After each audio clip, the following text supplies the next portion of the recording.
Hello everybody, welcome back to the channel Not Just IELTS.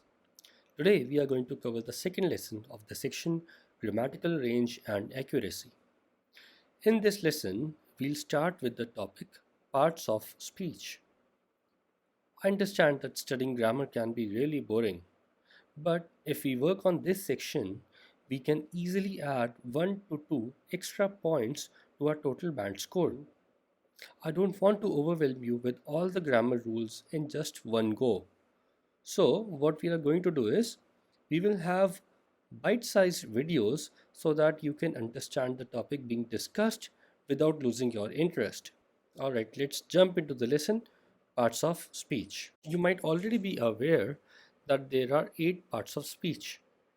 These are noun, pronoun, adjective, verb, adverb, preposition, conjunction, and interjection. Let us visit all of them one by one. A noun is a word that is used as a name of a person, place, or thing. For example, Harpreet lives in India. Here, Harpreet is the name of a person and India is the name of a country. Hence, I have highlighted them in yellow color.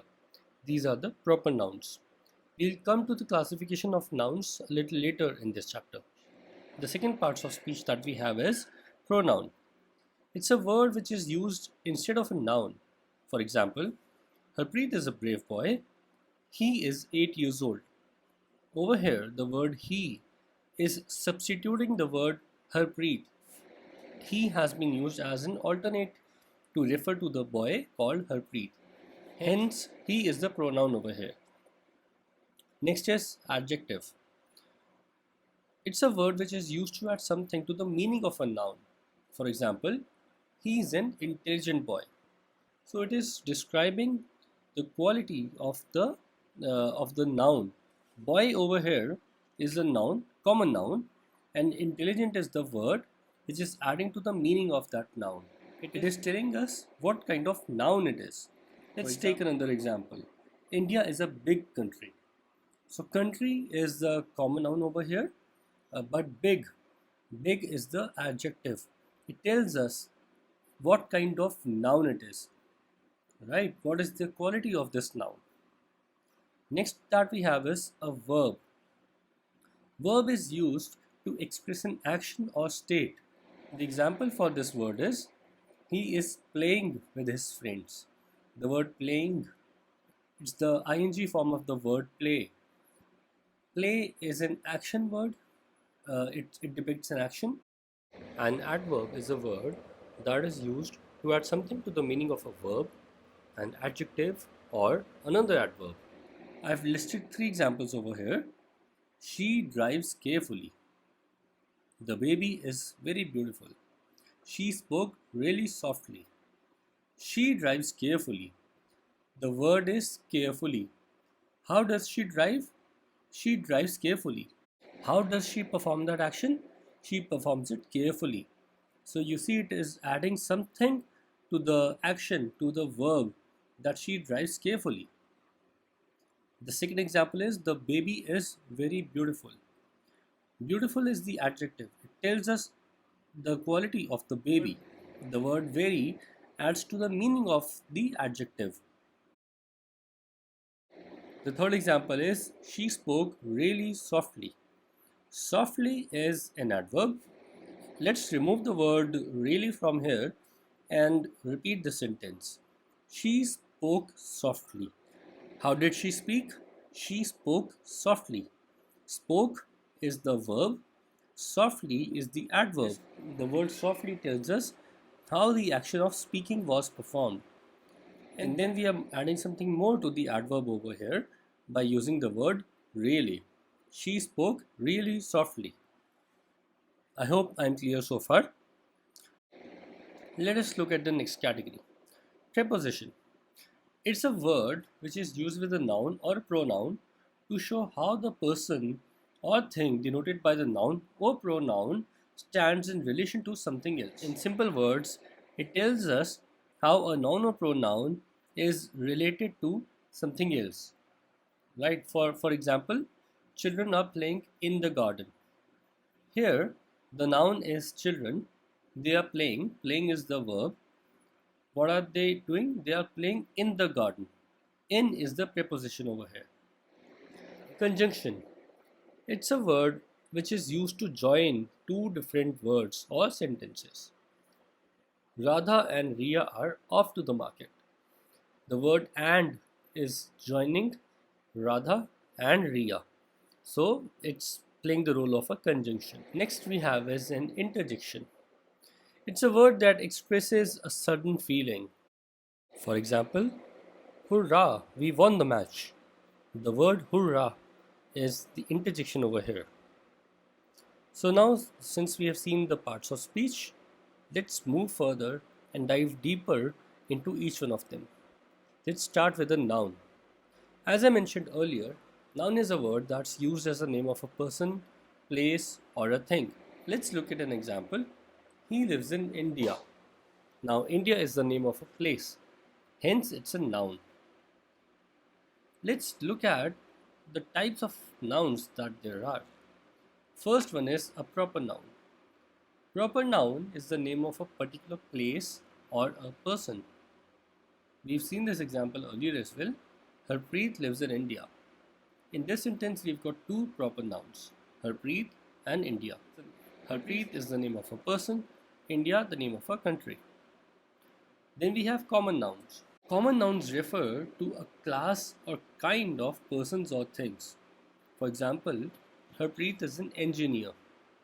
So it tells us about the profession of Harpreet. But there can be many engineers. So it's a kind of a profession. It's a kind of a job. Harpreet is an engineer. So engineer is a common noun.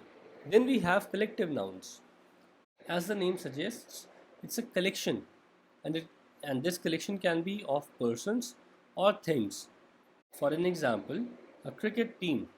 So we know a team is a collection of players. So a cricket team would be a collection of cricket players. Another example is a herd. It's a collection of sheep. When there's a group of sheep, we call it a herd, right? Abstract noun. An abstract noun is about a quality, action, or state rather than a concrete object. For example, qualities can be kindness, honesty, darkness. Action can be laughter or hatred. State can be childhood, adulthood, sickness. So you see, these all are different qualities or actions or states which we can use in a sentence. For example, a beautiful baby. Now, beautiful is the quality of a baby. Similarly, a brave soldier. Again, brave is the quality of a soldier. So this noun is telling us about the quality or the state of a soldier or a baby. Hence, these are the abstract nouns. Countable nouns. These nouns depict the names of objects that can be counted. For example, book, pen. These can be counted. For example, 10 books or 5 pens or 5 girls or 4 boys. We can count them. Then the next category that we have is uncountable nouns. These are things that cannot be counted, although they can be measured, but they cannot be counted. For example, water or milk or oil. We can say books, but we can't say milks, right? We can say 5 liters of milk, but milk remains a singular word. We can say 5 liters of milk. Why? Because we can't count milk, we can just measure it. Now, how does this chapter help us in our IELTS examination? I've seen many people using lowercase alphabets for proper nouns as well. It's against the grammar rules. So if you commit such mistakes, your marks will really go down. So please pay attention that you always use uppercase alphabets for proper nouns. The second thing that can help us to make our essays coherent and cohesive is a pronoun. Now you would say why? If you have seen my previous videos of coherence and cohesion, there I have mentioned how easily pronouns can help us to link sentences. If you haven't seen that video, you might want to take a look at it. You can find the link of that video on the top right corner of your screen. Then let's look at adverbs. How can they help us? I've myself used the words really and very to explain this chapter, but I've done this just for the sake of explanation. I would strongly suggest that you do not use these words. Instead of very and really, you should use better adverbs. I'll try to make a separate video on this because it's a topic in itself. Conjunctions. A lot of people overuse the word and. Okay, it's okay to use it here and there, but overusing the word and would make your essay look dull and boring. So we should try to come up with better conjunctions. For this one as well, I'll try to make a separate video so that you can be aware of more examples of conjunctions that you can use in your essays. Alright, I think that's enough for today. Let us have a look at today's homework. You might have heard the and the. These are the same words, the same spelling, yet the pronunciation is different. Let me also tell you that the meaning is also same for these words. But when do we use the and when do we use the? Your homework is that you have to list which is the right pronunciation, or where are we going to use the word the and where are we going to use the word the in the following sentences. Right? If you think the word is the, simply mark THE. If you think the word is the, then you can mark in the brackets, you can mark it the. The girl ate the orange. You can refer to this example of how you can also answer these questions. You can put your answers in the comment section and then I will evaluate and I'll let you know if they are correct or not. Alright, so I think that's enough for today. I really hope you would have enjoyed today's lesson. We'll be covering more sections of grammar in the upcoming videos. So you guys stay tuned, stay awesome and keep learning.